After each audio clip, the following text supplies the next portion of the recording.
Så visst finns det museer som berättar om vrak och marinarkeologi, men inte någon som spänner över hela Östersjön. Marinarkeologin är fortfarande ganska ett ungt ämne, men har otroligt mycket mer att ge. Vi har liksom bara sett lite toppen på ett isberg. Det händer väldigt mycket nytt hela tiden. Både genom marinarkeologiska undersökningar, men också den forskning som bedrivs. Det finns otroligt mycket att berätta om alla möjliga aspekter av mänskligheten. Det behövs en kraft för marinarkeologin i Sverige som ingen annan kan vara just nu.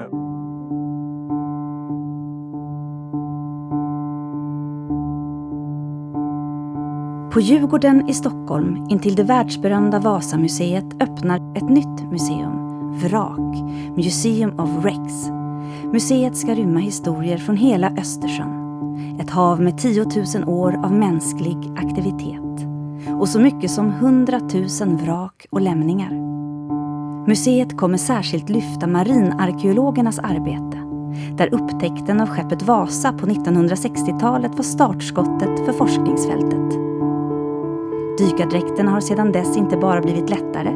Teknikerna för arkeologiska undersökningar under vatten har förbättrats avsevärt och nya upptäckter görs ständigt. Det där nya spännande som vi inte har utrymme för i Vasamuseet, det kan vi visa i det här museet. I museet som byggs av Statens maritima och transporthistoriska museer ska historier från ett helt hav rymmas i ett litet hus. Det ställer särskilda krav på utställningarna. Genom utställningarna så vill vi ta med besökaren ner till Östersjöns botten. Vi vill få besökaren att uppleva Östersjön på så många sätt som möjligt och möta de här vraken, möta människorna som befann sig på fartygen när de förliste. Vi vill att besökarna själva ska få känna på eller prova på hur det är att vara marinarkeolog. Vraken i Östersjön är som tidskapslar som berättar om människorna och den tid då vraket sjönk. I Östersjön är bottnarna syrefattiga och vattnet är kallt och bräckt. Här finns inte heller skeppsmask som på andra håll i världen äter upp trälämningar. Det gör att vrak bevaras ytterst bra. Det ger unika möjligheter att bedriva fältarbete och forskning. Det kulturarv som finns på Östersjöns botten, det är inte bara unikt. Det säger också väldigt mycket viktiga saker om vår historia. Och det finns en stor källa både till upplevelser men också till kunskap om historien kring Östersjön och hur saker och ting har varit under olika tider. Det finns idag ett stort nätverk mellan forskare och institutioner i de olika länderna kring Östersjön. Vrak, Museum of Wrecks, kan här bli ett nav för forskningssamarbeten och kommer kunna berätta om de ständigt nya upptäckterna. Det finns ju stor potential att kunna hitta fortfarande riktigt häftiga ballavrak. Det är inte bara Vasa och de här skråvhela som redan är kända, utan det kommer faktiskt nya fantastiska fynd varje år. Både forskningen och den här exploateringsarkeologin som vi bedriver ser jag som är enormt viktig för att kunna berätta historier om inte bara Sveriges utveckling utan framförallt Östersjöns utveckling här med alla länder runt omkring.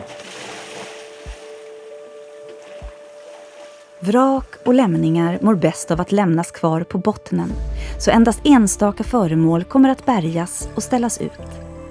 Istället satsar museet på berättande och ny teknik. Vi kan ju tyvärr inte visa alla vrak. Det finns ju uppåt 100 000 vrak i Östersjön. Så vi väljer ut några som har hamnat där av olika orsaker och under olika tidsepoker. Vi talar lite om att vi lyfter upp vraket. Vi gör ju inte det bokstavligen. Men vi lyfter upp berättelsen om vraket och några av föremålen.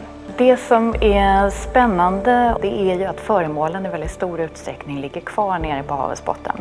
Men här har vi också möjligheten genom ny teknik som ju kanske först nu möjliggör för oss att levandegöra den historia som utställningen presenterar, de föremål som finns, på ett sätt som tar besökaren väldigt nära både fynden och människorna som finns bakom.